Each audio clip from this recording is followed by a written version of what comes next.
Muy buenas noches a los auditores de Chile y el mundo y bienvenidos a un nuevo programa de Historia Total por emisoras Patria Nueva Sociedad. Tengo el agrado de saludar esta noche al doctor Jorge Barret Díaz. Buenas noches, doctor.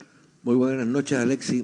Aquí estamos entonces para tocar un tema de gran importancia como fue la vida de don Carlos Keller Ruiz.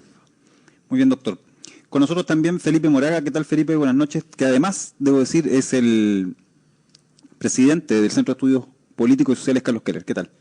Buenas noches a todos los radioescuchas de radioemisoras Patria Nueva Sociedad. Acá en este programa dedicado a reseñar los aspectos más importantes de la vida de don Carlos Keller Ruiz, quien fuera, a mi modo de ver, el nacionalsocialista chileno más destacado en su trayectoria.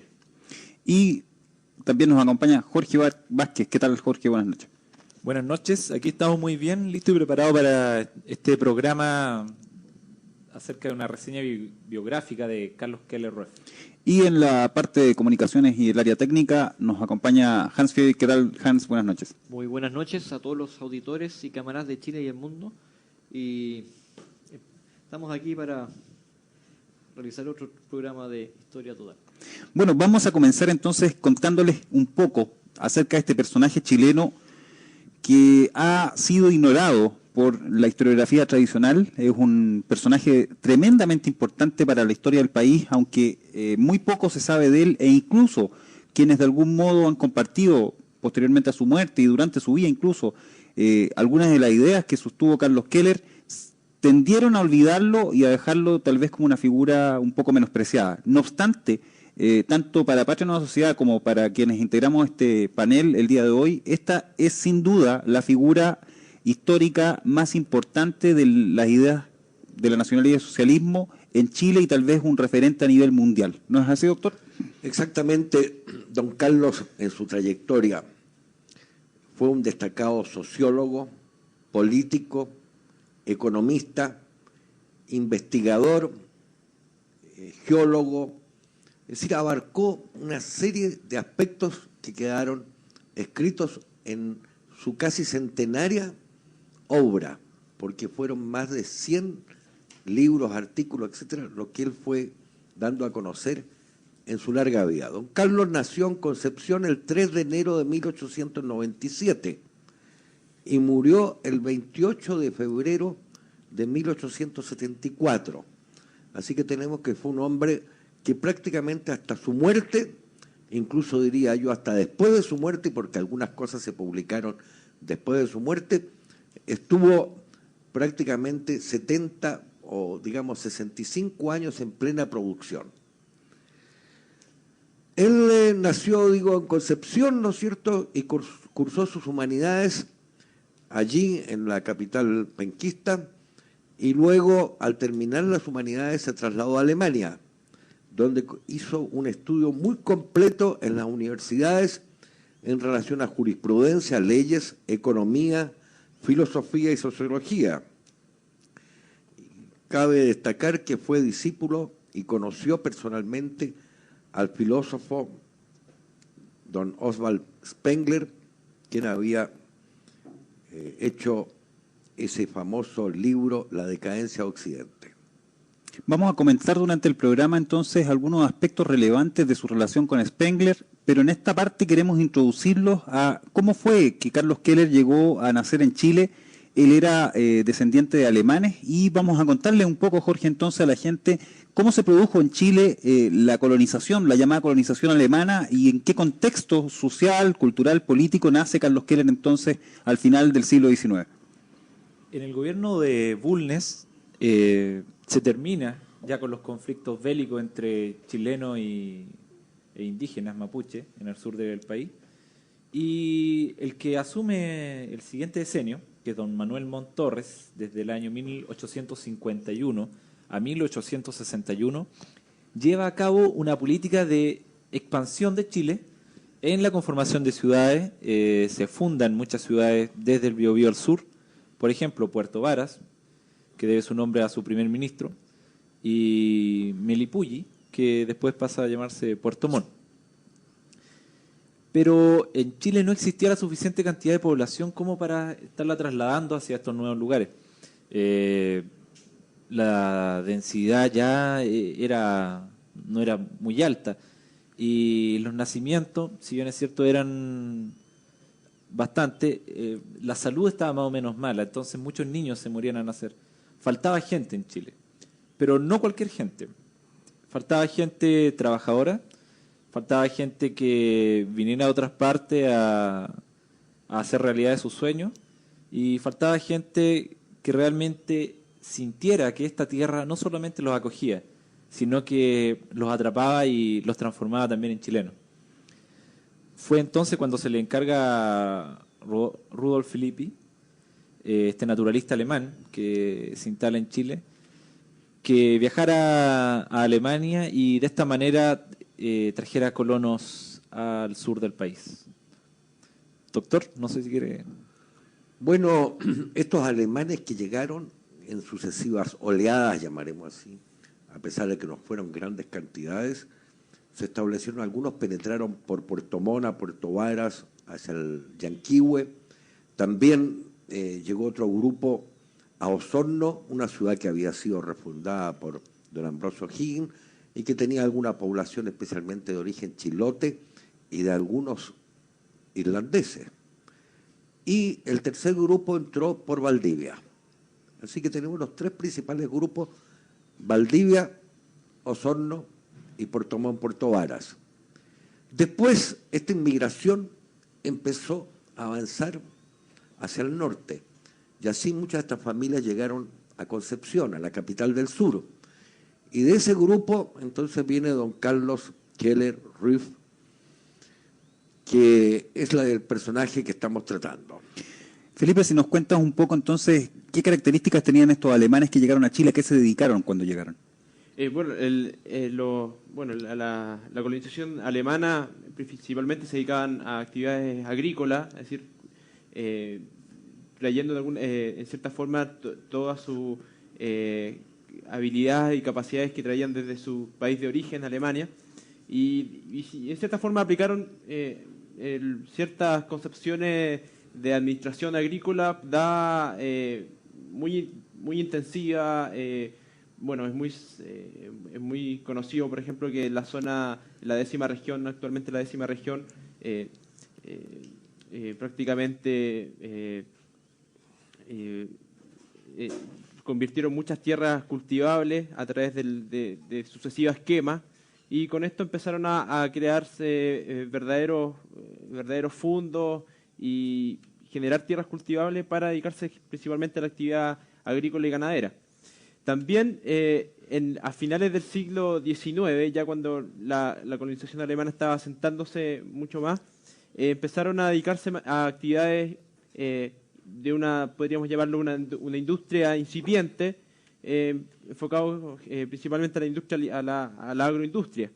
Y en este sentido es donde, y en este caso desde donde vienen los ascendientes de Carlos Keller, viene de una familia que se había dedicado a la industria cervecera en Concepción. Incluso fue la que dio origen a lo que es actualmente la Compañía de Cervecería Unida en Concepción. Y bueno, la cosa es que es un proceso que se empezó a gestar desde a mediados del siglo XIX, donde los alemanes vivían prácticamente muy encerrados, muy apartados de lo que era la gran metrópolis de la metrópolis capitalina de Santiago, y prácticamente tenían una vida prácticamente rural, ¿ya? Pero poco a poco, ya cuando empieza a principios del siglo XX, empiezan a integrarse a la vida política nacional, empiezan a integrar partidos políticos, principalmente el Partido Liberal, Conservador, también se van al Partido Radical, y los jóvenes empiezan a estudiar en las universidades, pero en el caso de Carlos Keller, al terminar sus estudios secundarios, se va a la ciudad de Leipzig a estudiar diversas materias relativas a sociología y economía principalmente. Doctor, si nos cuenta un poco, al momento del nacimiento de Keller, ¿qué situación político-social se vivía en Chile en ese minuto? Bueno, en ese momento ya había terminado la Revolución del 91, el país empezaba a tranquilizarse y se habían cerrado las heridas de esta gran revolución con más de 10.000 muertos, y el país empezaba a caminar porque se había hecho realmente una reconciliación. El país estaba caminando y se empezaba a dar una gran actividad comercial. Figúrense, por ejemplo, que los alemanes de Valdivia tenían su propia línea de barcos mercantes que llegaban hasta Hamburgo, hacían Hamburgo, Valdivia. Y debemos también recordar que muchos de estos ya se habían convertido en empresarios, en grandes empresarios. Es interesante recordar que en esta zona agrícola se dieron características diferentes a la zona central. Allá no había inquilinaje, así que todas estas eran familias de alemanes que trabajaban entre ellos. Trabajaban todas las familias y no hubo ese problema del inquilino nuestro en la zona central, que don Carlos Keller después alguna de sus obras lo va a relatar y le va a llamar la atención a estas cosas. Así que estábamos en un pleno proceso de crecimiento porque nuestro salitre valía buena cantidad de dinero, y si bien es cierto todo esto vino a tener una crisis con la Primera Guerra Mundial a partir del año 1914 al 18, todavía la crisis no se había avecindado en Chile y solamente va a ser objeto hacia el año 27, que es cuando don Carlos Keller va a regresar a Chile, con todos estos estudios que ha tenido en diversas universidades europeas y los contactos con toda la inteligencia europea de esa época. Exactamente, Carlos Keller parte a estudiar Alemania en 1912 y va a permanecer estudiando allá hasta 1921, que es la fecha 1922 cuando retorna a Chile. Y retorna justamente en un momento bastante crisis en el país, porque a mediados de la década de los 20 y hasta la década de los 30 empieza a producirse un deterioro de esta situación que usted ha comentado, doctor.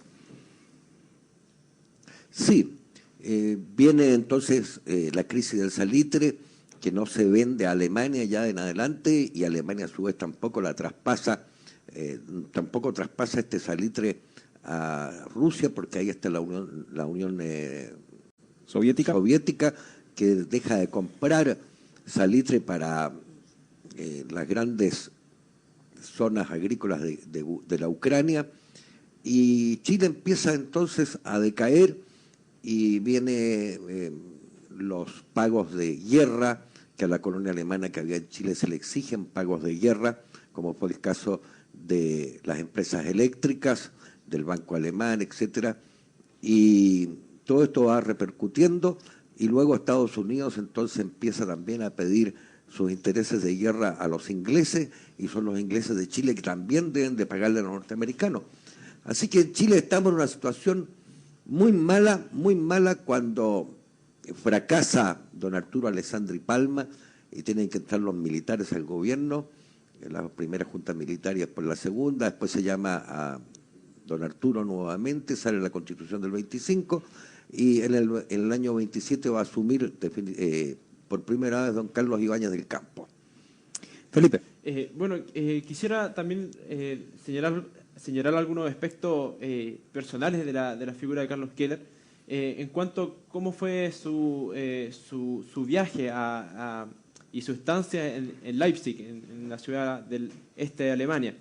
Bueno, la figura de Carlos Keller, si bien es cierto que tiene un origen plenamente germano, con fuertes tradiciones, dominaba prácticamente a la perfección dicho idioma, pero también sentía una enorme compenetración con el paisaje chileno, con la forma de ser del chileno. Es decir, nunca en su vida, por lo menos, practicó en cierto modo un aislacionismo germano, sino que siempre estuvo investigando aspectos de la cultura chilena, de los mapuches, de los pueblos originarios, y eso empezó desde muy joven.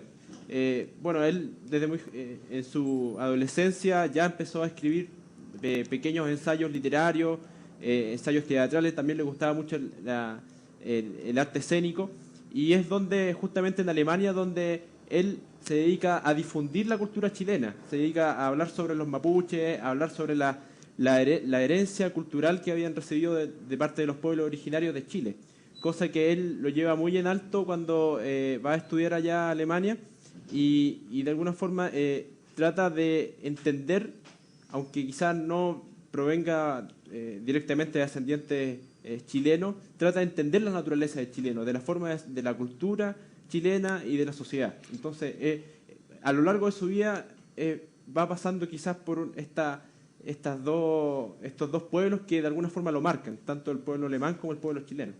De hecho, la primera obra de Keller que se tiene registrada, que es un ensayo, se llama sobre la colonia española en Sudamérica, y ya refleja que su interés estaba centrado enormemente en la realidad de este continente, pese a que se formó y estudió, como dijimos, en Alemania. Ahora, dentro de la vida de Keller en esta etapa formativa, va a tener tremenda importancia este personaje que es de renombre mundial, un filósofo, uno de los grandes filósofos del siglo XIX y el siglo XX, que es Oswald Spengler. Spengler había escrito, como señaló el doctor, esta importante obra, La decadencia de Occidente, y va a ser Keller una de las primeras personas que trae a Chile, vamos a mencionar el porqué exactamente, trae lo más medular de la obra de Spengler y de algún modo es el gran hombre que da a conocer en Chile la obra de Spengler. ¿Por qué ocurrió esto?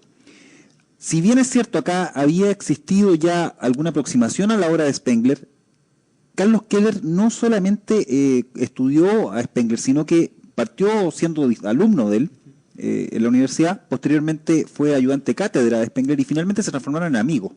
Y esto es un caso excepcional. No hay otro chileno en la historia del país que haya tenido una cercanía tan próxima a uno de los filósofos más destacados del siglo. Esto es como si algún chileno hubiese sido amigo personal de Nietzsche, que es la figura que podríamos comparar con Spengler, doctor. Efectivamente, cuando Oswaldo Spengler va a hacer su último libro, que se llama Años de Decisión, bien allí entonces de repente nos encontramos en una de las últimas páginas, nos encontramos con alguna mención de este chileno del campo central, y que seguramente fue don Carlos Keller, que influido por aquel libro La raza chilena, le comentó la existencia de este guaso rico, de este terrateniente, de la formación del inquilinaje, de la raza, y Spengler de repente sale con esto que Chile podría salvarse de esta decadencia que va a tomar incluso todos estos países latinoamericanos, de esta decadencia porque tiene una reserva moral y genética en este guaso chileno. Sí, esa prácticamente es lo que más marca en lo personal a la figura de Carlos Keller. Y bueno, va a regresar a Chile cerca del año 22 y se va a encontrar prácticamente con un país muy convulsionado, de muchos cambios políticos que lo obligan a él a reestudiar un poco a Chile, reestudiar a Chile con los conocimientos que él ya había adquirido en Alemania y que quizás le daban un hándicap, así una ventaja comparativa con respecto a la educación formal que se estaba rindiendo en esa época en Chile. Es decir, él tiene herramientas quizás son más analíticas, más ligadas con el área ingenieril, pero sin olvidar la parte humanística, que es lo que hace de Carlos Keller una persona que integra conocimiento, que integra disciplinas para estudiar la realidad nacional de Chile. Y va a tomar contacto con estos tres hombres que habían fundado el primer partido nacionalista en 1910. Me refiero a Alberto Edwards, que fue realmente el personaje que estaba detrás del trono con don Carlos Ibáñez, y don Francisco Antonio Encina, y también con Alberto Edwards. No, ya dije Alberto ¿Sí? Edwards, y también con Guillermo Subercaseaux, que es un gran economista de la época y ha sido ministro de Ibáñez en esa época. Bueno, entonces don Carlos toma contacto con esta gente y se crea la Dirección Nacional de Estadística, que don Carlos es el director, y desde allí va a empezar una gran labor de investigación. Estas son emisoras Patria Nueva Sociedad, transmitiendo en vivo para Chile y el mundo a través de Internet. Estamos en Historia Total, revisando la vida de Carlos Keller Rueff. Volvemos en un instante más, lo dejamos con la Marcha del Rey.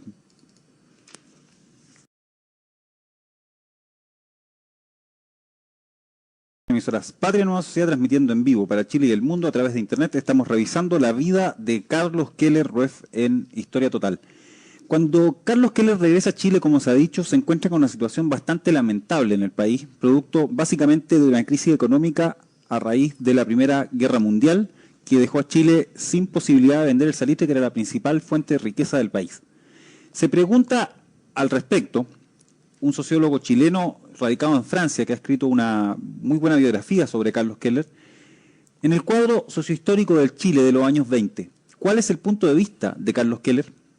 Para contestar esta pregunta vamos a utilizar La eterna crisis chilena, publicada en 1931, el primer libro de Carlos Keller y quizá el más representativo. Él toma allí, con una voluntad de proselitismo, un conjunto de problemas a los que ya se había acercado en varios artículos durante la década del 20. En La eterna crisis chilena, Keller entrega una visión histórica preliminar y un análisis de las clases de la sociedad chilena.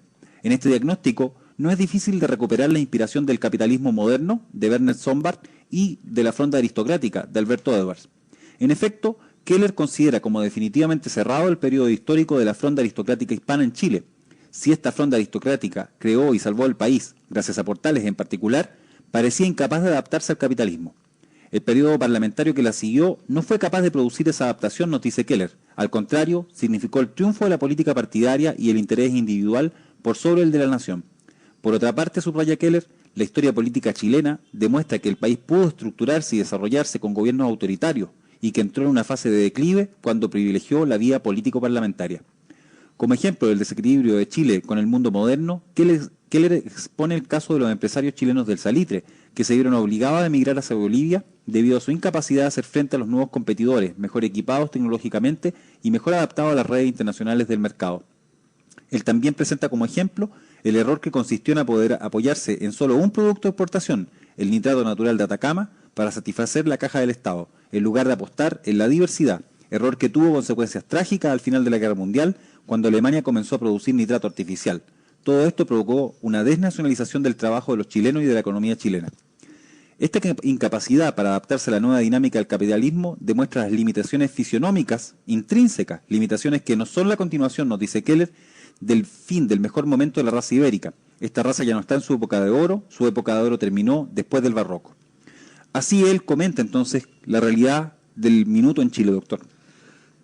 Después de la revolución del 91, prácticamente ese grupo político que había dado origen a la República Portaliana se convirtió en una partitocracia, y en una partitocracia de partidos y específicamente en una plutocracia.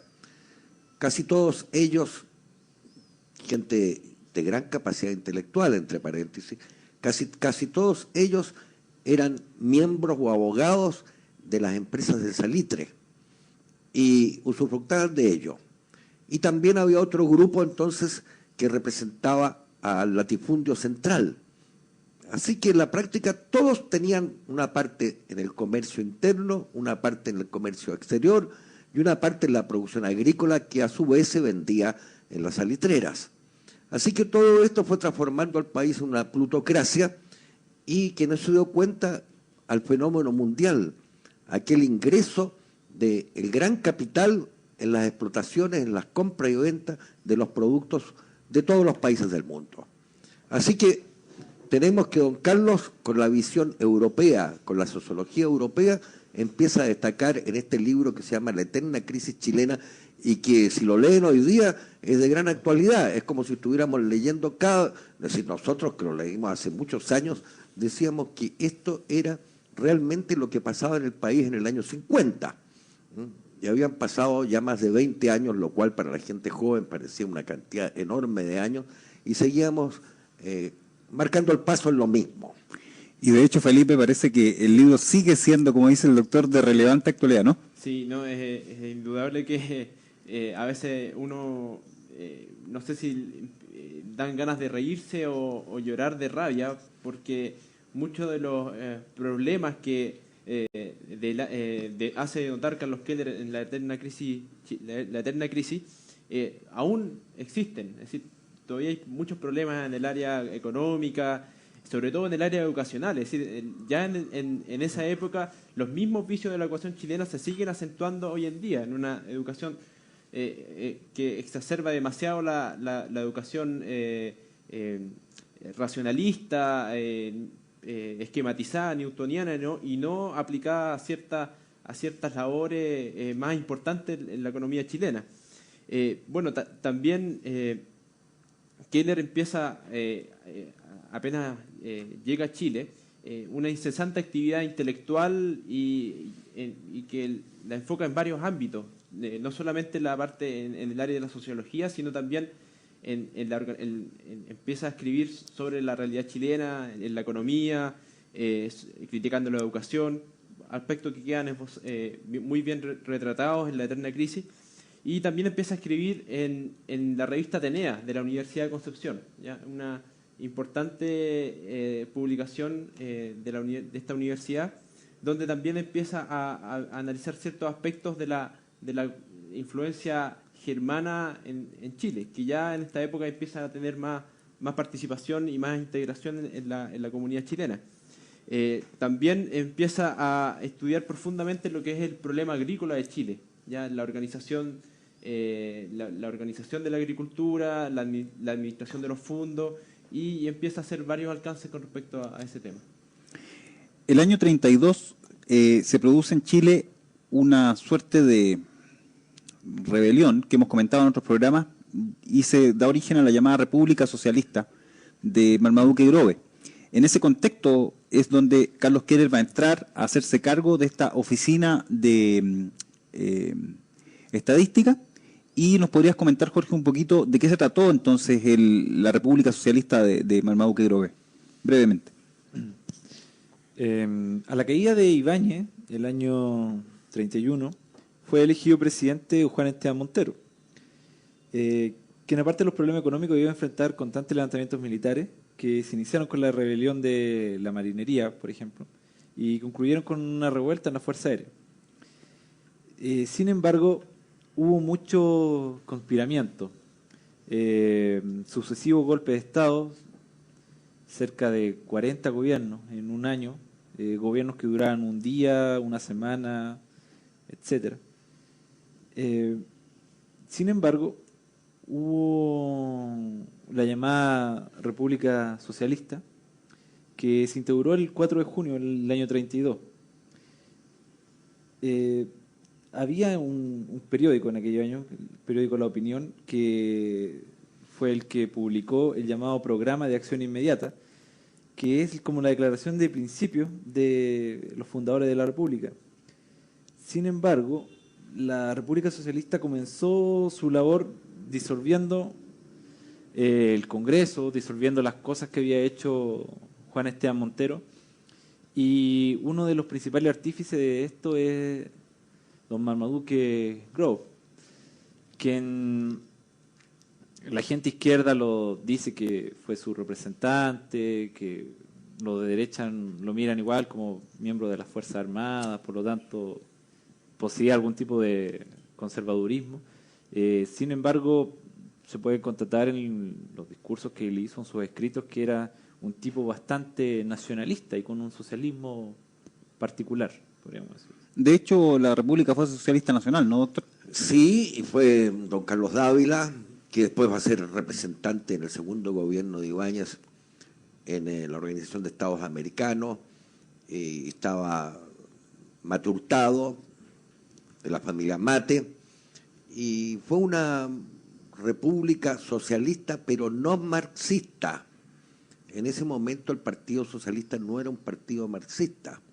Después pasó a ser un partido con influencia marxista y después con influencia castrista. Pero en ese momento en absoluto. Y don Carlos Keller, ya volvemos a la cosa, que estaba trabajando en la Dirección Nacional de Estadística, decide hacer una presentación especial, una sinopsis estadística, porque en Chile no había absolutamente nada. a través de todas las actividades nacionales bajo sus más diferentes aspectos. Y él dice así: los capítulos de esta obra tratarán las siguientes materias: datos geográficos, censos, movimiento de la población, asistencia social, educación y cultura, justicia y policía, tendencias generales del desarrollo económico y financiero, fundamentalmente de la economía, agricultura, caza y pesca, minería, industria, mercado del trabajo, comercio interior, comunicaciones, comercio exterior, finanzas, instituciones de crédito, bolsas de comercio, emisiones de capital, seguridad del crédito, seguros comerciales, previsión social, etcétera. Como veamos, esto era de una amplitud enorme. Y él alcanzó a publicar, antes de retirarse de la Dirección de Estadística, la parte que se refiere a la agricultura chilena. Primero fue un pequeño texto, un resumen especialmente dedicado a algunos departamentos, como el departamento de Melipilla, cultivos tradicionales, exportaciones, índice de precio al por mayor de cereales y otros productos agrícolas, índice de precio al por menor en Santiago, densidad de la dotación de vacunos en el año 30, así preocupado hasta de la superficie de plantas forrajeras, las transacciones de animales en la feria, etcétera, etcétera. Esto va a dar después origen ya a un texto, pero don Carlos, en ese momento, en el año 1932, cuando el 5 de abril de ese año surge el Movimiento Nacional Socialista, se incorpora inmediatamente a ese movimiento. Él comenta, Felipe, en una obra muy posterior, que es una novela, donde relata en forma literaria estos sucesos, cómo fue que se formó realmente, digamos, el Movimiento Nacional Socialista chileno. Bueno, justamente se regruparon ciertos intelectuales, entre ellos cabe destacar la figura de Jorge González Fonmarés, que ya había sido un miembro destacado de lo que fue la generación del centenario. Venía ya en las filas del Partido Nacionalista y tenía alguna acción, estaba dedicado a un tipo de acción social como abogado en la ciudad de Santiago. Y otros jóvenes más, muchos de ellos profesionales y estudiantes universitarios, se reúnen a discutir, a pensar sobre Chile, a analizar la realidad nacional, y es donde en la ciudad de Valdivia, en uno de los fuertes, en Niebla, me parece. En Niebla se deciden a la formación de un movimiento político que tenía que ser profundamente renovador y tiene que ser juvenil, es decir, y también tenía que tener la capacidad de responder a la sociedad chilena sobre los profundos problemas políticos y económicos que estaban acaeciendo en Chile, y que esos problemas políticos y económicos, que lo vimos denotado, por ejemplo, en la República Socialista, que fue cómo se expresaron estos problemas, y también la profunda pobreza material en la cual se había asumido Chile en ese momento, tenían un origen espiritual, tenían un origen en el alma de Chile que desde 1891 había perdido el rumbo. Es decir, ellos mismos, esta generación, tomó muchos elementos del análisis spengleriano de la historia y lo interpretaron de alguna manera en Chile. Y por lo mismo señalaron que el origen de todos estos problemas venían justamente desde el momento en que Chile perdió su norte, perdió su orientación, su conducción, y prácticamente su alma empezó como a corromperse ante las grandes dádivas materiales que en ese momento estaban otorgando las riquezas del salitre. Riqueza que en ese momento ya se acabó definitivamente. Entonces, la formación del Movimiento Nacional Socialista de Chile tenía que de alguna forma responder a esto con un renacimiento de la sociedad chilena, un renacimiento del alma de la raza. Y es muy importante señalar que cuando Carlos Keller habla de raza, no está señalando una raza biológica, una raza basado en aspectos netamente fisiológicos o anatómicos de lo que conocemos, de lo que generalmente se referencia como raza, sino que esta generación se refiere a la raza en su carácter espiritual, en su carácter más bien relacionado con el alma de la sociedad, el alma del pueblo, que tienen ciertos elementos en común. Tomando de hecho como base la tesis de Spengler en términos de la cultura, y que la cultura es la que refleja en definitiva el alma de la raza, y de ahí parten.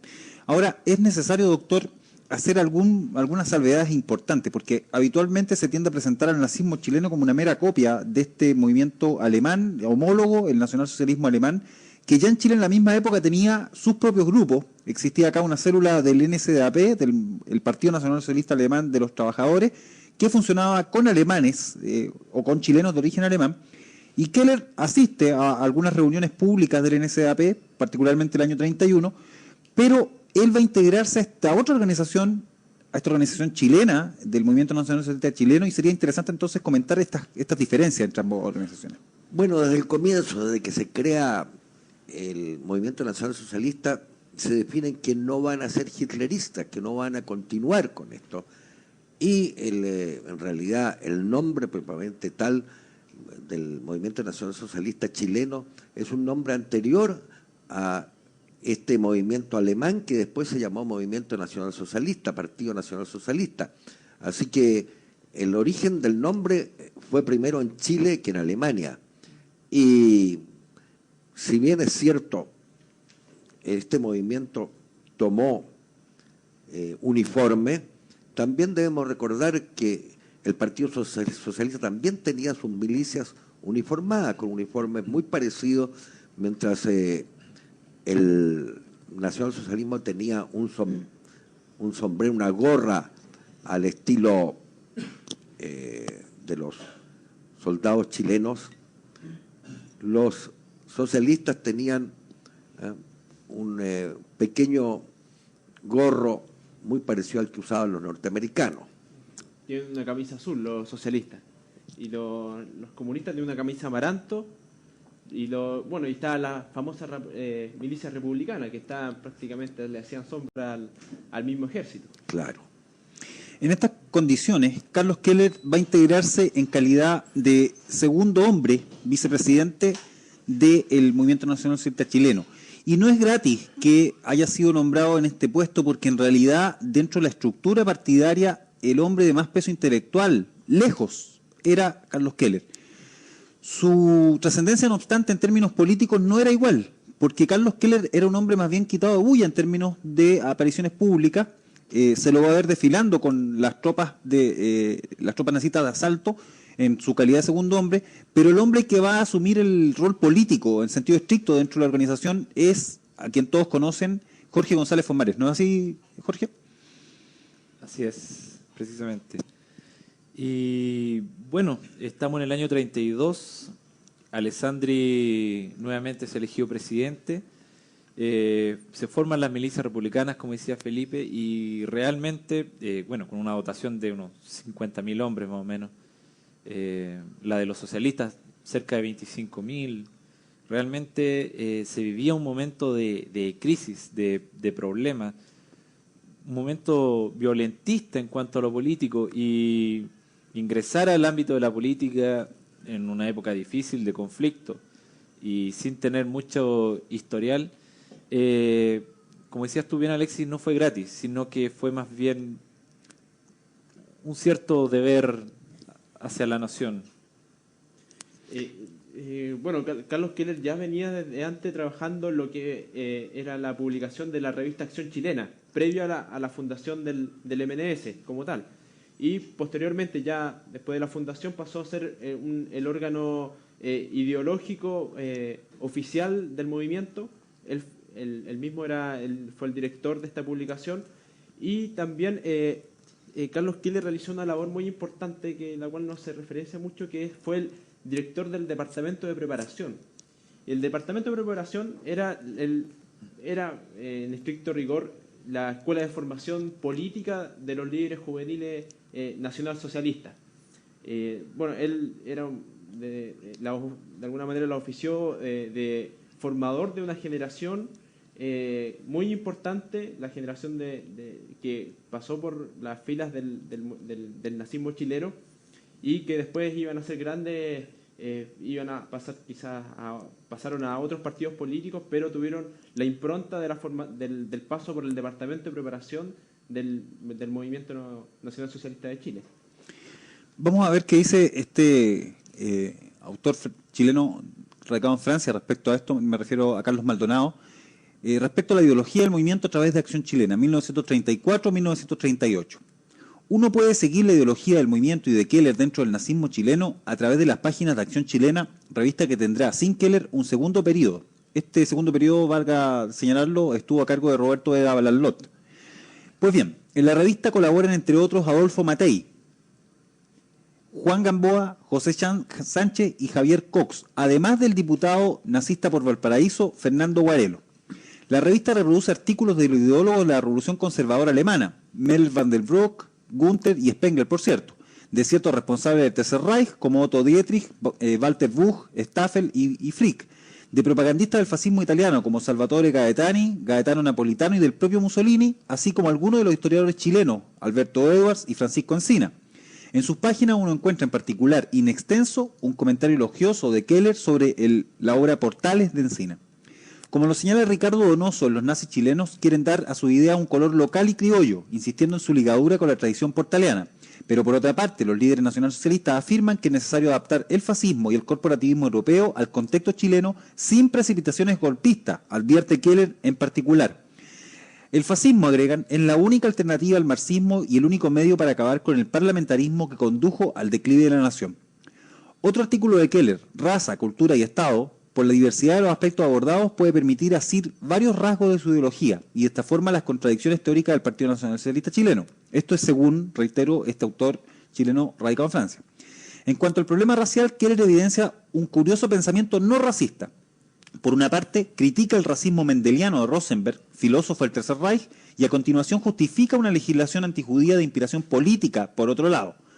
El peso de la tradición endogámica entre los germanos chilenos, la fuerza de las concepciones racistas sociodarwinistas, o el darwinismo social, así como la presión del ambiente nacional socialista que les es próximo, le hacen considerar aceptable, o justificable al menos, la legislación nazista que matrimonio un alemán con un chileno, pero no con un mapuche.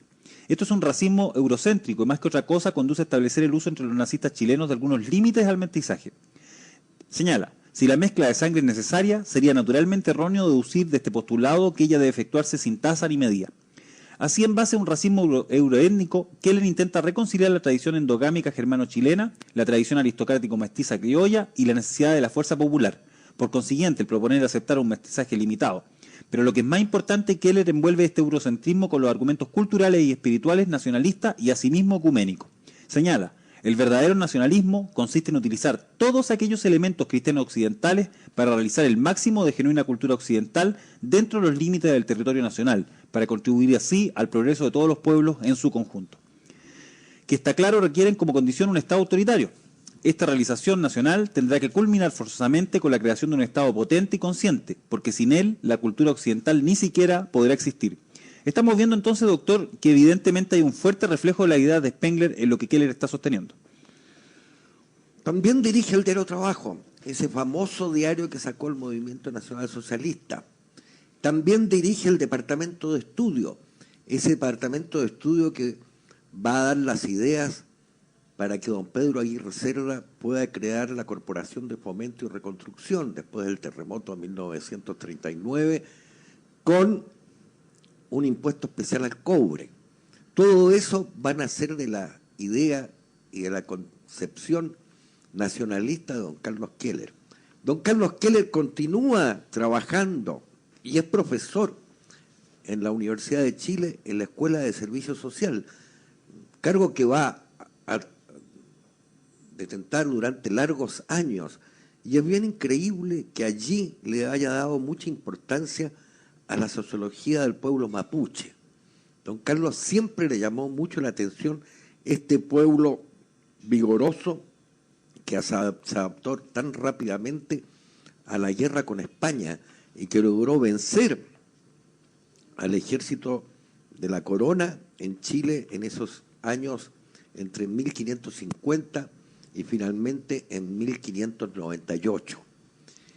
Hasta que va a venir la República y solamente en 1883, al término de la Guerra del Pacífico, va a poder penetrar entonces las armas chilenas a esta zona que se llamaba la Araucanía.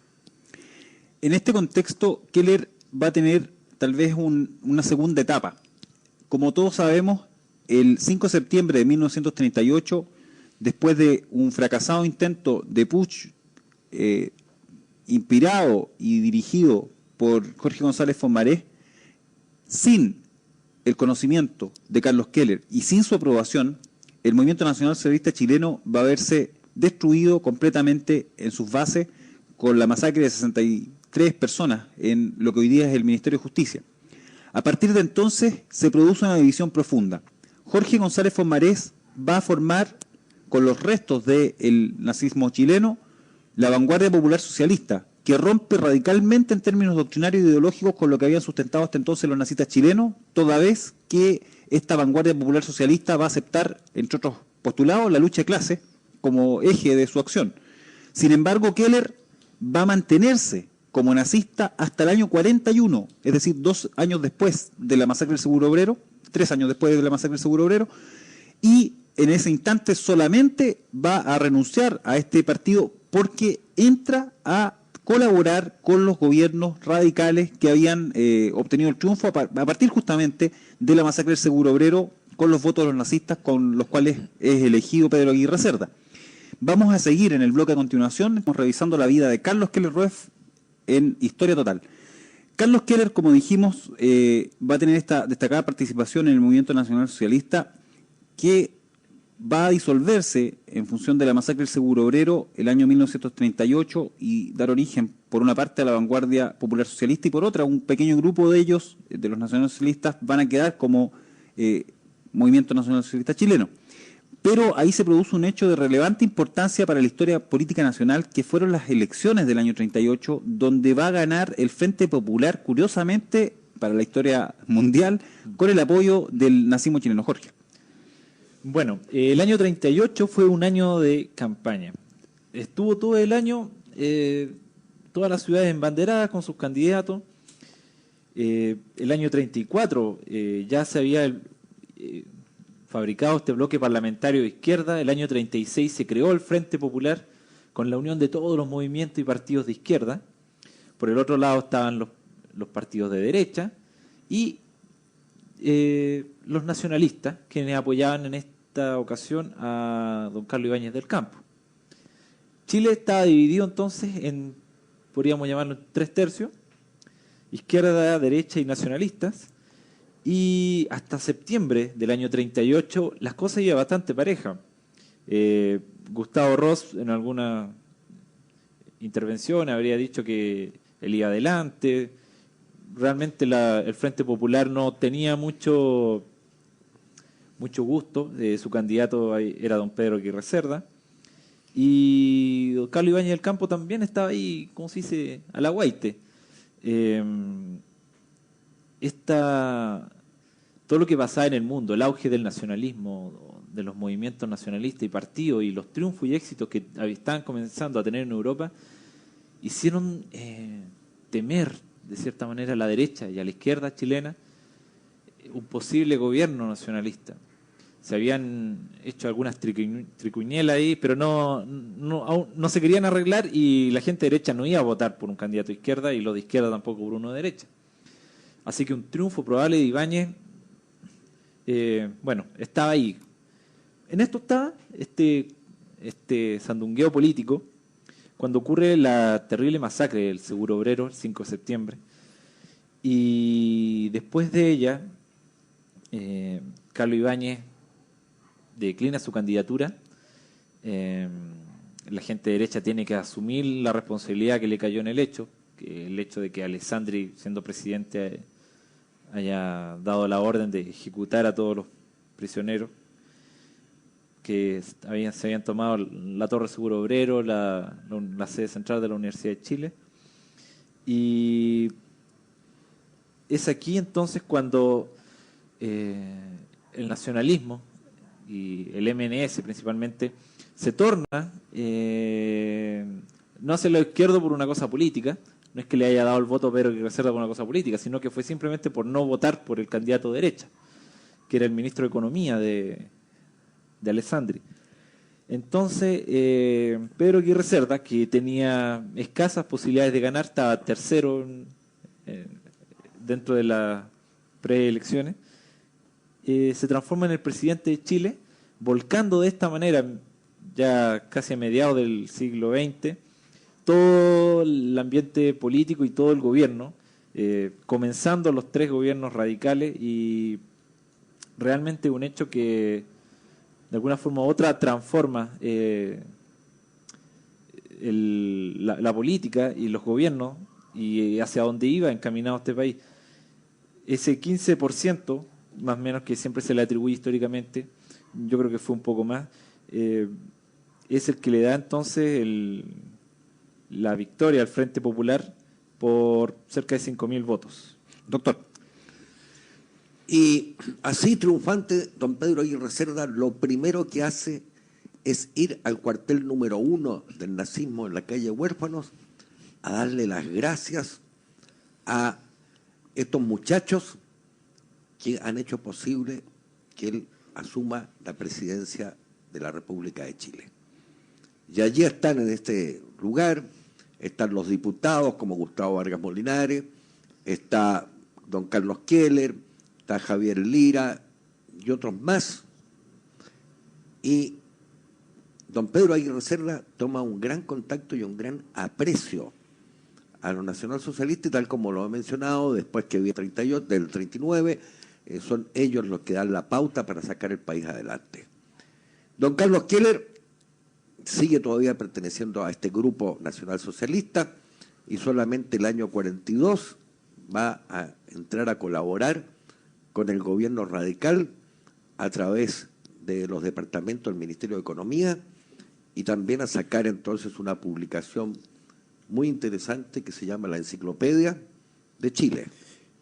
Y ahí tenemos a don Carlos trabajando también en la Corporación de Fomento de la Producción, especialmente en el cultivo de la remolacha, que está hoy día de gran actualidad y que se va a alcanzar a inaugurar la primera planta de azúcar remolachera en Chile, en el gobierno de los radicales, para luego entonces la Corfo darle un gran impulso en el curso del gobierno de don Carlos Ibáñez del Campo. Y don Carlos Keller en ese momento lo quiere el presidente Ibáñez nombrar nuevamente director general de estadística, pero él, como siempre con esa obsesión por la agricultura, decide dedicarse a trabajar los fondos que habían sido de la beneficencia, habían pasado a manos del Servicio Nacional de Salud y aquellos que tenían el Servicio de Seguro Social.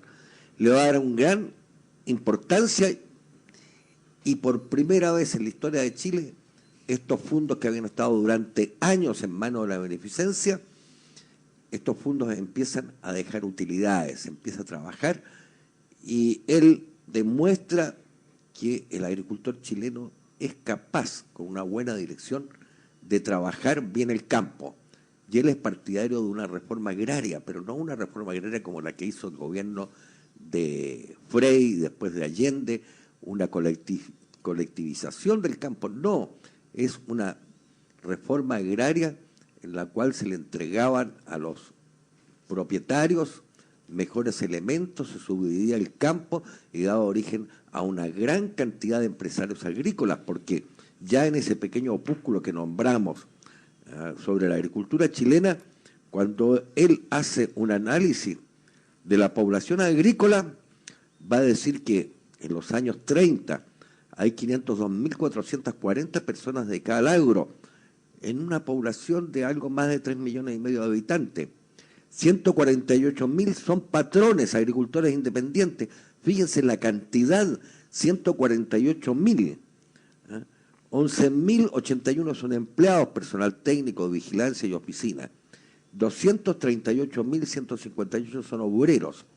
Y solamente 104.569 son inquilinos, como quien decía, apatronados dentro de los predios agrícolas.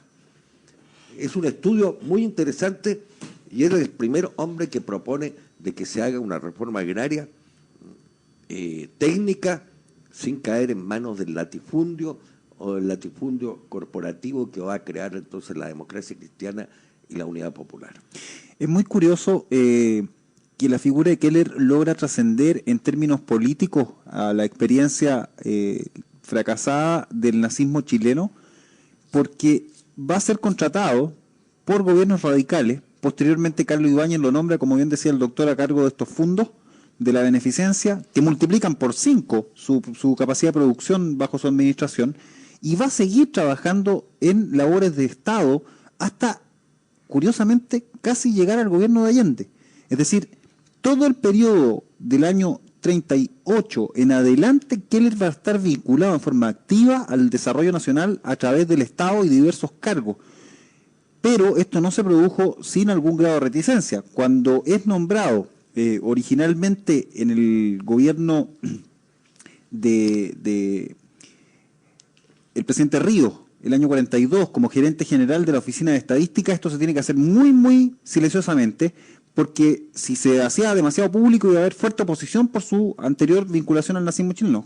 No, ahí justamente Carlos Keller relata su anécdota con el presidente Ríos. Bueno, el presidente Juan Antonio Ríos le ofreció personalmente el cargo de gerente general, de director del Instituto Nacional de Estadística, pero Carlos Keller le dijo: sí, estoy de acuerdo, estoy encantado, me gustaría hacer esta labor, sobre todo que le había encargado esta elaboración de la Enciclopedia de Chile. Imagínense ustedes un gran compendio detallado, provincia por provincia, de todas las actividades económicas, cómo vive la gente, qué situación está, imagínense ustedes todas las relaciones económicas, sociales, resumida en una gran enciclopedia, en una gran base de datos de Chile, lo cual obviamente es una gran base de datos para elaborar cualquier tipo de política económica y social. Entonces, Juan Antonio Ríos le ofrece el cargo, pero Carlos Keller le dice: pero ¿no tendrá algún grado de reticencia? Yo me imagino que entre sus correligionarios radicales y los otros miembros de los partidos del Frente, que estaban aliados en el Frente Popular, bueno, en esa época creo que no estaba el Frente Popular,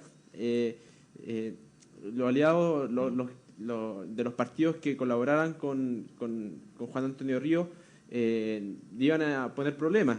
Entonces Juan Antonio Ríos, como era una persona muy decidida, prosigue, pero inevitablemente recibe la presión de los partidos políticos que en esa época se repartían cargos y oficinas por doquier, y bueno, al final son tantas las presiones que Juan Antonio Ríos desiste en encargar de la dirección de la Oficina de Estadística, y al final le tiene que inventar una especie de oficina especial en el Ministerio de Economía para llevar a cabo su labor. También es bueno destacar que Carlos Keller generalmente siempre fue una persona que siempre tuvo una persona con relativos ingresos que le permitían vivir bien, pero él siempre destinaba todo su capital, sus ingresos personales a su estudio. Él compraba máquinas de escribir, cámaras fotográficas, todos los implementos que él necesitaba para su labor. También lo primero que hacía era dotar de combustible a una camioneta que él tenía, en la cual se disponía de esta para recorrer Chile y conocer punto por punto la realidad de Chile en cada una de sus provincias. También hay que destacar, ¿no es cierto?, que fue profesor de Geografía Económica de la Academia Politécnica Militar hasta prácticamente su muerte. Y todo este trabajo que hacía como asesor del Ministerio de Economía salía publicado en la revista Estanquero, en aquella revista que fundó don Jorge Prater Echaurren, que ya lo hemos mencionado en oportunidades anteriores. Y ahí salía, por ejemplo, unos estudios muy interesantes sobre el departamento de Arica, y también hablaba sobre los hielos continentales, también iba a Aysén y a Magallanes. Carlos Keller fue un hombre de un gran prestigio intelectual y que nos ha legado a nosotros cualquier cantidad de estudios y de trabajos. Y por eso que lo estamos analizando en esta oportunidad. Hacia el año 1963 se sintió realmente decepcionado, enviudó de doña Olly Schnees, su primera esposa, y se dirigió a Alemania a ver cómo estaba la sociología y la economía en el continente después de la recuperación, del viejo continente después de la recuperación. Y volvió a Chile en 1967. Y me tocó justamente en esa época estar en mi casa con él y se había encontrado con un país muy cambiado. Había asumido la democracia cristiana y era un país muy cambiado, con efervescencia política, donde él realmente no encontraba lugar. Y ahí entonces, con un nuevo matrimonio que va a efectuar, él decide irse a vivir a San Felipe, donde va a fundar una editorial, Jerónimo de Vivar. Porque, dicho sea de paso, en una época, como fue miembro de la Academia Chilena de la Historia, fue miembro de la Sociedad de Historia y Geografía, fue correspondiente de la Academia Española de la Historia, como se dedicó mucho a labores históricas, y así en 1952, cuando a través de un fondo especial se reeditan las obras de don José Toribio Medina, especialmente Los aborígenes de Chile, que habían sido publicados en 1882, a los 50 años, don Guillermo Feliú Cruz y don Raúl Silva Castro le encomiendan que haga la introducción, y la introducción es una nueva obra donde se pone al día todos los conocimientos históricos, etnológicos, etnográficos, etcétera, que se habían desarrollado en nuestro país desde la época de don José Toribio y la llegada a Chile de don Max Uhle o del padre Martín Gusindi. Todo eso lo va colocando en este libro. Veamos lo que nos dice al respecto este autor chileno que hemos estado citando, Maldonado. Pero la actividad intelectual de Carlos Keller no se limitó a una mirada teórica portadora de hipótesis sobre América o la sociedad chilena. Su vocación de empresario, de trabajo e investigación sobre la tierra lo llevará a estudiar varios aspectos del país. Uno de estos aspectos que nos gustaría revelar aquí está constituido precisamente por su trabajo en etnohistoria. Uno puede notar, en primer lugar, según su bibliografía, que sus reflexiones sobre las culturas indígenas de Chile comenzaron relativamente tarde en su vida, 1942, cuando el acento vehementemente crítico de sus escritos sobre la sociedad chilena habían desaparecido. Uno también nota que sus intereses etnohistóricos se orientan hacia varios grupos y culturas antiguas de Chile. Así él escribe sobre los Selknam de Tierra del Fuego, los Pehuenche, los Licarantay o Chincha Atacama y sobre los araucanos. Temas que él aborda con mucha atención son la mitología, la relación entre el clima, la topografía y la variedad de productos agrícolas, y en este último aspecto es muy interesante ver su estudio etnobotánico y etnozoológico de los Licarantay en su introducción a los orígenes de José Toribio Medina. Esta introducción demuestra su conocimiento de la potencia creadora de las culturas prehispánicas de Chile y su fascinación por la de Atacama en particular. Entre las fuentes que orientan su punto de vista sobre estas culturas, uno debe mencionar a Max Juhl, por la influencia panmaya y la valoración histórica de los Licarantay Chinchas, el padre Wilhelm Smith, lo hemos comentado en otros programas, doctor, de la Escuela de Etnología de Viena, por la interpretación difusionista de los ciclos culturales de América Antigua, y el padre, por cierto, Martín Gusinde, por la mitología y los grupos étnicos de Chile Austral. Cuando Keller aborda el caso de los araucanos, parece menos objetivo. A pesar de que él encuentra en este pueblo cualidades de creatividad superior o similar a los Licarantay, él los considera como representantes de un estadio culturalmente inferior a esto último y como la síntesis de las culturas primitivas. En realidad, Keller prefiere asignar los elementos positivos de las culturas preincaicas en favor de los Licarantay, para imputar los que él considera como negativos a los araucanos. Él no quiere alimentar una clase de romanticismo o de heroísmo popular inspirado de la resistencia centenaria de esto. Él está en contra de este romanticismo. Por esta razón, la etnohistoria le interesa tanto que el pasado, en tanto que pasado y no de presente. En el mejor de los casos, las etnias indígenas no le interesan como fuerza humana o motor eventual de la economía chilena, sino como ejemplo fósil o fuerza útil para el dominio de la tierra y el clima con metas productivas. Esto es, según reiteramos, la interpretación de este sociólogo chileno que está radicado en Francia. No obstante esto, hay que señalar que, dada la obra de recopilación de Keller, tanto en Los indígenas de Chile, José Toribio Medina, o en Dios en Tierra del Fuego, este hermoso libro que publica sobre los Selknam, su aporte va a trascender ampliamente cualquier interpretación a posteriori que se pueda hacer, porque en realidad constituye por sí sola una buena parte de la obra de Keller, todo lo que le dedicó a historia de Chile, y vamos a relatar, doctor, entonces su aporte en términos de la crónica de Vivar.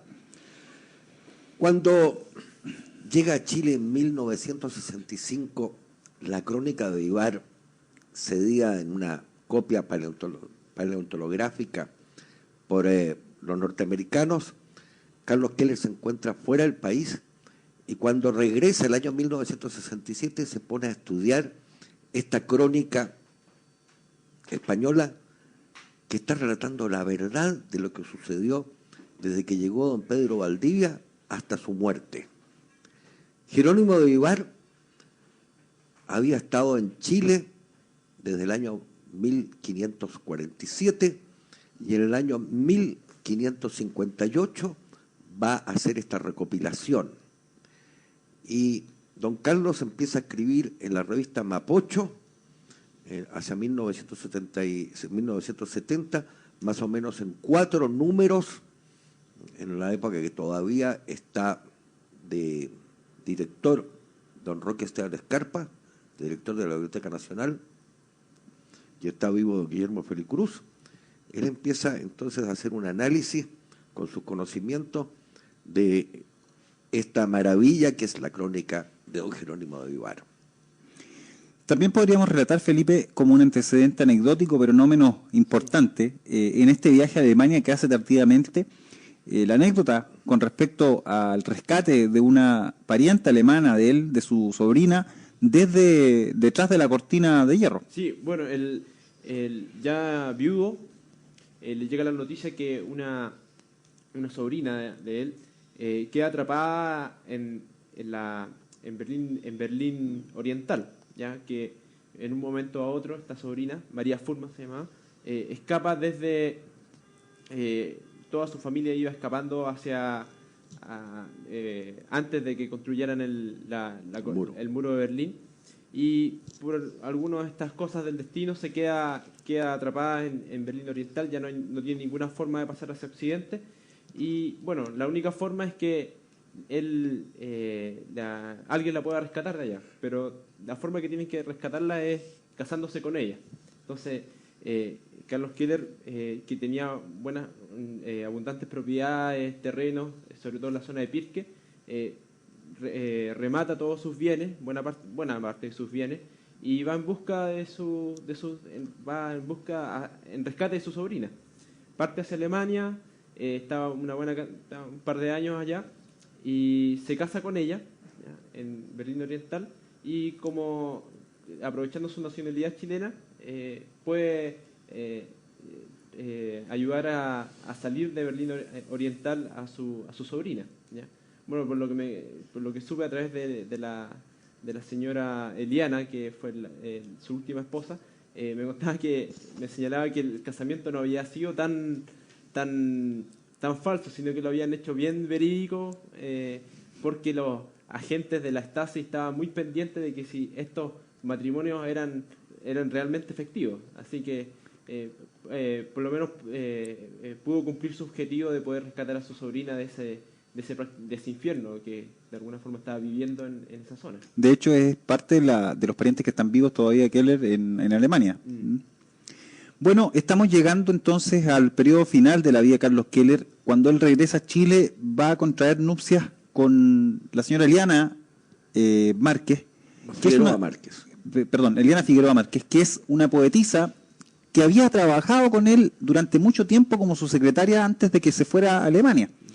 Y cuando él vuelve, un día de estos, va a conversar con ella y le dice que se casen, así de simple. Se quiere casar conmigo, creo que le dice. Y la señora Eliana acepta esta propuesta, y entonces se van a vivir juntos después de un tiempo a San Felipe. Este es un pueblo que está al norte de Santiago, un pequeño pueblo al lado de los Andes, donde van a vivir en una casa que costó bastante conseguir, ¿no, Felipe? Una casa de carácter fiscal. Keller había entrado en algunos juicios, sobre todo a partir de la publicación de la Enciclopedia de Chile, juicios que perdió, Esta enciclopedia finalmente nunca fue publicada, terminó enterrada en alguna parte de la Biblioteca del Congreso Nacional, y a propósito de la pérdida de estos juicios quedó bastante mal económicamente, así que sus últimos años no fueron muy halagüeños. Finalmente va a terminar bastante mal. Doctor, ¿quiere agregar? En la última época, además de sus clases en la Academia Politécnica Militar, también fue consejero del Banco del Estado de Chile. Y empieza a publicar sus últimas obras y realmente da un poco pena ver que él mismo va a las librerías a ponerlas en venta, no le pagan nunca, y finalmente muchas de esas obras van a terminar vendidas por simple papel o en librería de viejo. Y ahí todavía se pueden encontrar algunas. Todo esto lo va a hacer en su imprenta, Jerónimo de Vivar, en su editorial Jerónimo de Vivar en San Felipe. Y muchas veces venía a Santiago cargado de libros para ver si podía colocar esto, y así se publica, ¿no es cierto?, entre otros, La memoria de la monja Alférez, La locura de Juan Bernales y toda la obra de Jerónimo de Vivar, Mitos y leyendas de Chile. Bueno, en sus últimos días también tiene mucho que ver también con la época, es decir, estaban los últimos días de la Unidad Popular, el caos político, institucional, la economía también estaba muy desgastada, ya era había prácticamente la crisis de las crisis, y justamente donde está sus momentos más tristes, él ya prácticamente había perdido todos sus ahorros, prácticamente no tenía jubilación, ya nunca había sido una persona muy previsora con respecto a su vejez, siempre todos los bienes que poseía los destinaba a sus inversiones en cultura, en sus investigaciones, todos los destinaba a eso. Entonces termina sus últimos días prácticamente vendiendo sus libros, recorriendo pueblo por pueblo para poder conseguir algo para su subsistencia prácticamente. Entonces ya en estos últimos días se casa en el año 73, en noviembre del año 73 se casa con doña Eliana, y bueno, pocos días después sufre una arteriosclerosis múltiple que le afecta gravemente las funciones cerebrales, y ya su agonía se prolonga hasta el 28 de febrero del año 1974, donde fallece. Sus restos después fueron velados en Santiago y después fueron enterrados en el cementerio municipal de Concepción. En la cripta familiar de los Keller en Concepción, donde descansan hasta este minuto.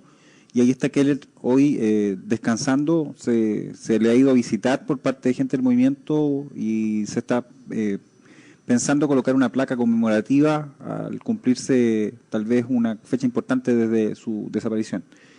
Bueno, hemos revisado brevemente, tratando de más bien pispar algunos aspectos de la vida de Keller, porque la verdad es que es un personaje extremadamente complejo, y a la vuelta de este último bloque musical vamos a tratar de reseñar el porqué, porque vamos a terminar el programa contándoles a ustedes cuál es la bibliografía de Keller y haciendo tal vez mención de algunos de los libros que él publicó que nosotros tenemos en propiedad de la Biblioteca del Movimiento. Vámonos con Yo tenía un camarada y volvemos en un instante más por emisoras Patria Nueva Sociedad.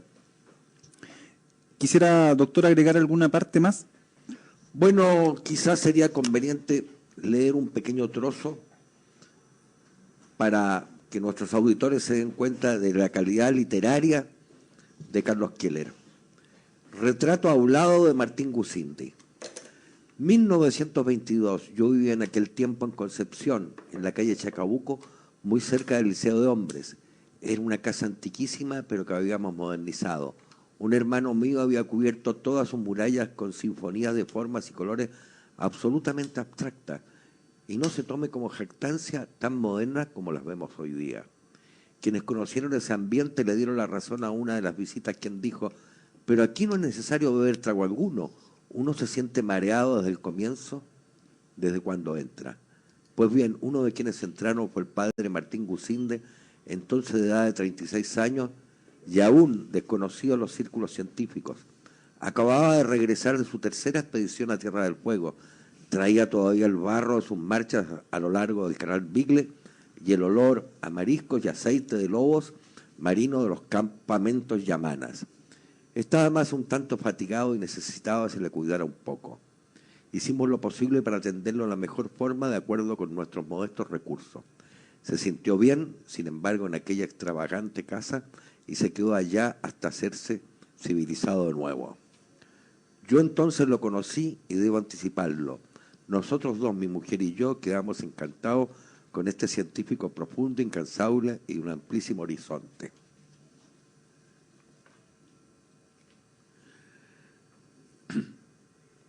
Aun cuando yo era mucho menor que Gusinde y un simple principiante como investigador, la amistad que se estableció en 1922 ha perdurado hasta su reciente deceso.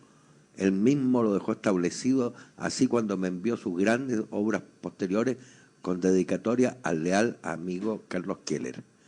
Yo publicaba en aquel tiempo Concepción, una revista mensual de la Liga Chileno-Alemana en alemán, y me esmeré en dar a conocer la importancia de sus investigaciones. Él mismo me entregó un artículo con los Yaganes, publicado en octubre de aquel año. Veo la bibliografía de las obras del autor, que publicó en 1966 el Instituto Antropos, que se trata de la primera publicación sobre la materia. Estas son emisoras Patria Nueva Sociedad, transmitiendo en vivo para Chile y el mundo a través de Internet. Estas son emisoras Patria Nueva Sociedad, transmitiendo en vivo para Chile y el mundo a través de Internet. Vamos a revisar en la última parte del programa de hoy, brevemente, la enorme bibliografía de Carlos Keller, comentándoles algunos de los textos que están en nuestro poder, para que ustedes tengan una visión de todo lo que este hombre aportó al conocimiento nacional. Comenzamos con sobre la colonia española en Sudamérica, una obra publicada en alemán cerca del año 32. Continuamos con el estudio sobre la sociedad española en Chile, América en torno al mundo, apuntes sobre arquitectura colonial, publicado en la revista Atenea. Este es el primer trabajo que él publica en esta importante revista cultural chilena, el año 1924, en el número 2 de esta revista. La economía y las ciencias, también de la revista Atenea, del año 24. El problema monetario de Chile, artículo publicado en el diario El Sur de Concepción, en el año 24. La situación por la que atraviesa el país, también en el mismo diario, el año 24. Las relaciones espirituales chileno-alemanas, del diario El Mercurio del Paraíso, de 1925. Esta es una edición extraordinaria que sacó este diario con ocasión del 54 aniversario de la fundación del Imperio Alemán. Estudio estadístico sobre los alemanes en Chile, también en el Mercurio del Paraíso, del año 25. El capitalismo primitivo, primera parte, en la revista Atenea. Los fundamentos del capitalismo moderno, primera parte, en la revista Atenea. El capitalismo moderno, segunda parte, también en la revista Atenea. Esto estamos hablando del año 25. La estructura económica de Chile, contribución al problema monetario, del año 25. La chilenidad alemana, este es un artículo publicado en alemán, el año 25. El futuro de los alemanes en Chile, también del año 25. Los alemanes de Valdivia, estudios sobre los alemanes. La vida espiritual de los antiguos mexicanos, de la revista Atenea, del año 25. Aquí ya empezamos a ver estas obras que tenían que ver con etnohistoria. Las bases geográficas de la política internacional, publicado en Concepción en la revista Atenea, el año 25. Se volvió a publicar este artículo en La Pluma de Montevideo. El problema de la colonización 1 y 2. Esto está publicado en el periódico La Información de Santiago, el año 26. Los alemanes en Chile, artículo en el diario El Mercurio, del año 26. La Universidad Moderna, conferencia dictada ante la Federación de Estudiantes en Concepción, el año 26.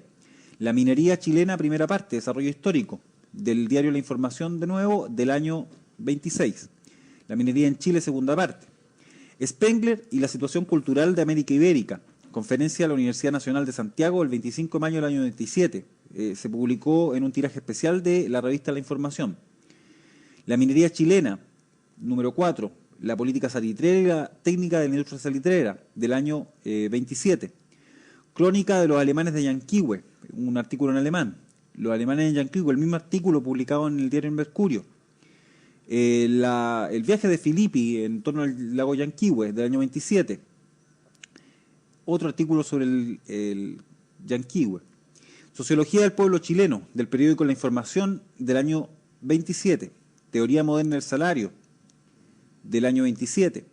Algunos fundamentos básicos de la agricultura del año 27. Se aproxima el fin del periodo capitalista, pregunta. Esto es un artículo publicado el año 28. Causalidad y finalidad en la revista Atenea en Concepción del año 28. Problemas nacionales a través de la estadística del periódico La Información de Santiago del año 28. Teoría de los instintos sociales del año 28 también. Sobre el divorcio de la revista Atenea en Concepción del año 28. Problemas básicos de demografía del periódico La Información. El problema de la colonización en Chile de la revista Atenea. Problemas básicos de demografía 2 también del periódico La Información. El cálculo de los números índices. Este es un artículo bastante técnico en el área de estadística. Chile social y económico hace 100 años. Relación del viaje de Eduardo Pepic. Esto está publicado en Santiago en marzo del año 29. La agricultura chilena bajo la colonia. Este es un capítulo de un libro que estaba preparando sobre los fundamentos de la economía chilena. El cálculo de números de índices precios chilenos en la revista Atenea. El problema agrario en Argentina de la revista Atenea. La doctrina sobre la agricultura de Heinrich von Thuenen de la revista Atenea nuevamente. Datos sobre la agricultura y la ganadería chilena en el periódico La Información. ¿Cómo evitan los Estados Unidos las crisis económicas?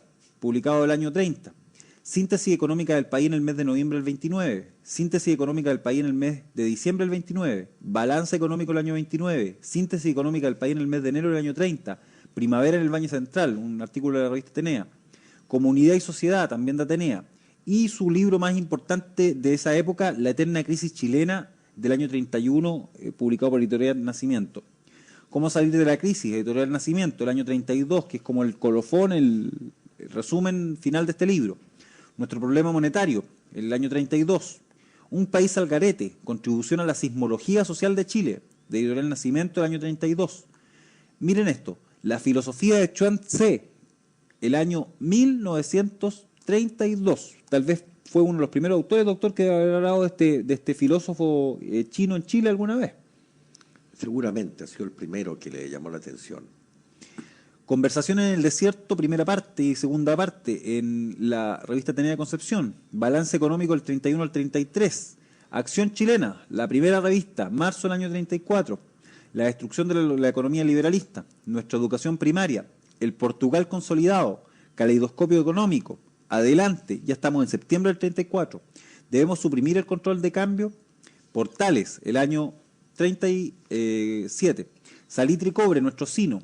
¿Cómo funciona nuestro organismo económico? La cordillera Tinguirrica, nazismo y economía, organización de la economía alemana, transformación nazista de la economía, el servicio del trabajo, el problema de nuestra deuda externa, el jefe, ideología y programa nazista, el campamento de trabajo de Peñalolén, don Francisco Quevedo, político, el espíritu de la economía chilena, el nazismo frente a las realidades chilenas, don Francisco Quevedo, político nuevamente, la agricultura chilena ante la historia y sus problemas actuales, razas, pueblo y cultura, nazismo y marxismo, el 5 de abril de 1932, esto es en el diario Trabajo, una revolución en marcha, el movimiento nacional socialista ante la política del país, 60 años de historia chilena, las memorias de don Abdón Cifuentes, esto en la revista Atenea, las dos Españas, apuntes marginales sobre el libro de Fidelino Figueiredo, también en la revista Atenea.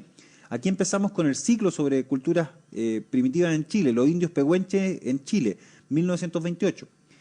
Chile, pensamiento económico latinoamericano. Esto está publicado nada menos que por el Fondo de Cultura Económica de México. El Departamento de Arica, del Ministerio de Economía y Comercio de Santiago. Cateadores, Guaso y Chilote, en Chile, tierra de destino. Y se volvió a publicar este libro en El carácter del chileno, un estudio preliminar y selección de ensayo de Hernán Godoy Urrutia. ¿Nos alimentamos bien o nos alimentamos mal? De la revista Occidente, Santiago, en noviembre del 47. Y este gran libro, Dios en Tierra del Fuego, doctor, del año 47, mitos y cuentos de los Selman. Este libro lo hemos comentado cuando nos referimos a Martín Gusinde, al padre Martín Gusinde. Mitos y cuentos han sido tomados de la obra de Martín Gusinde, Die Feuerland Indianer, tomo primero, Die Segna Vienda, 1931, y son absolutamente auténticos. Quisiera también hacer una referencia, un alcance sobre el diario, sobre la revista Acción Chilena. Allí don Carlos Keller publicaba mensualmente un análisis económico-comercial de Chile y del mundo. En ella también hacía todo un análisis de cuáles habían sido los eventos o los sucesos económicos más importantes que habían sucedido sobre el mes. Hacía un comentario sobre las relaciones comerciales de Chile, el movimiento bursátil y otras variables que de alguna forma se comentan como se comentan actualmente en los diarios financieros, pero obviamente acá con un enfoque nacional y un enfoque integrador, no solamente un enfoque parcializado en ciertas consideraciones particulares de las finanzas, sino que en un ambiente, en un ámbito más general. Estamos en el año 47 con su bibliografía. Continuamos. Ante un movimiento neomalthusiano en Revista Occidente, Santiago, julio del 49 ya. Aplicación a Chile de la ley de hemodinámica de Bakeman, el año 49. La ley de hemodinámica de Chile aplicada a diversas regiones de Chile, el noviembre del 49. El método de la etnología moderna, en la Revista Chilena de Historia y Geografía, del año 49. Y llegamos a otra obra importantísima de Keller, como es La locura de Juan Bernales, nuestra tragedia política, 1932-1938, novela, editorial Amigos del Libro, imprenta universitaria. Esta novela es importante señalar, Felipe, ¿no?, que tiene dos ediciones, que es la primera, el año 32, y después una, perdón, estoy mal, el año 49, y posteriormente viene una bastante tardía, por ahí por final del año 60. En la primera, en el prólogo, se sostiene que esta es solamente una novela, no tiene relación directa con la realidad histórica. Pero esto lo va a cambiar después, ¿no? Sí, él después lo cambia, más bien a causa de los vaivenes políticos que tiene Jorge González Fomaré. Bueno, Jorge González Fomaré, como ustedes saben, prácticamente le cambió la orientación completa al movimiento nacional socialista, a la vanguardia popular socialista, ya de un carácter muy cercano al marxismo, pero después Jorge González pasa a integrar las filas del Partido Liberal y llega a ser pasa a ser miembro de la directiva, pasa a ser presidente del Partido Liberal. Incluso le escribió, tuvo la consideración de escribir el epitafio a Arturo Alessandri, a su muerte, señalando que había muerto uno de los más grandes liberales de Chile. Entonces ahí Carlos Keller reescribe el prólogo y señala que esta obra de ficción en cierta forma está basada en la realidad de Chile.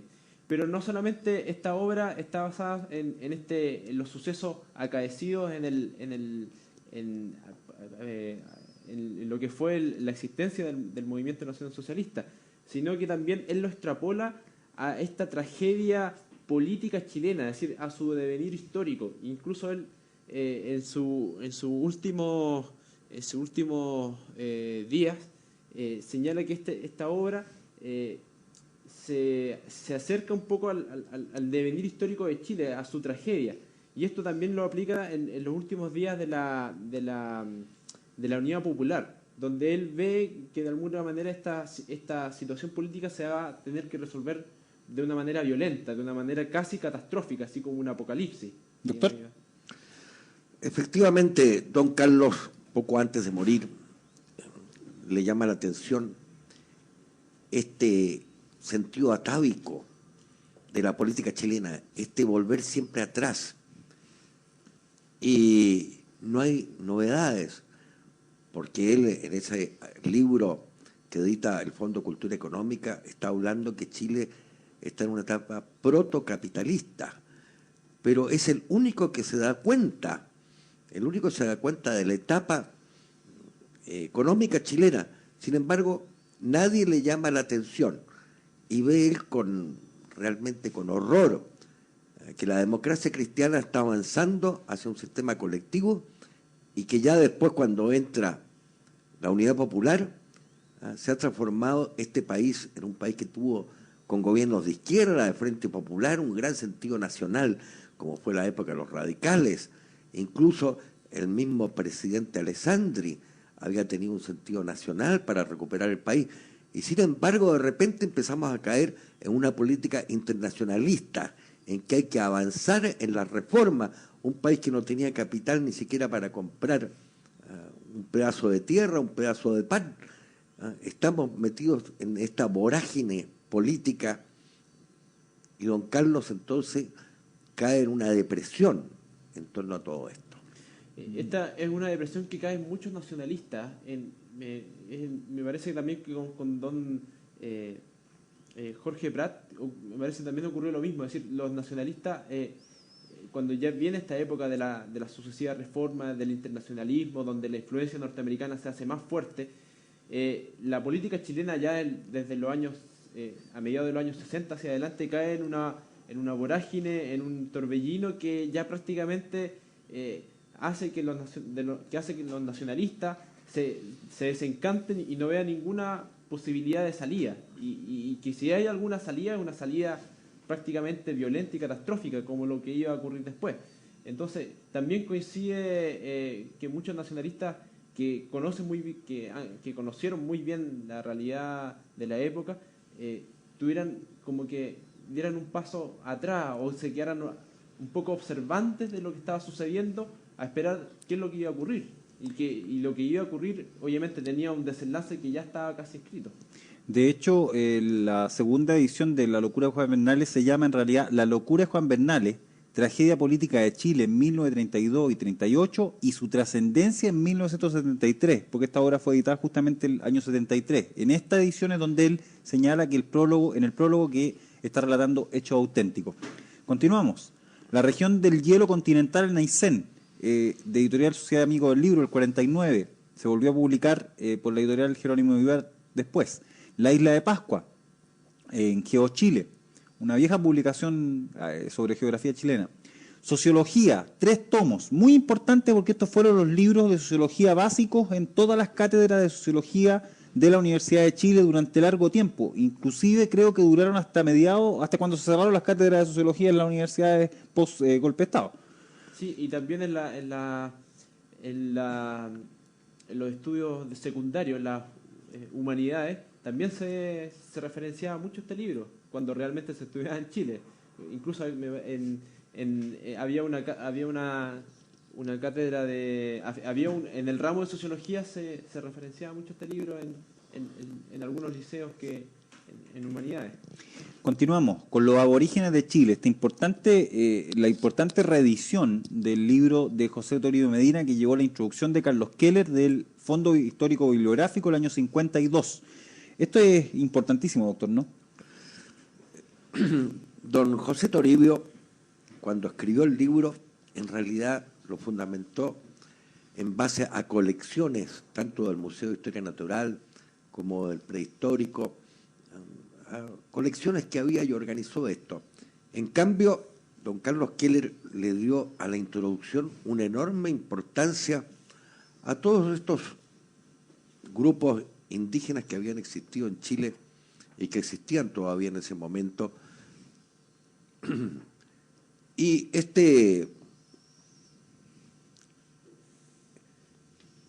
esta parte tiene más o menos 72 páginas la introducción de don Carlos. Ustedes van a poder ver estos trabajos publicados próximamente en una nueva web que abre en septiembre próximo. Inauguramos Patria Nueva Sociedad, que es la web del Centro de Estudios Políticos y Sociales Carlos Keller.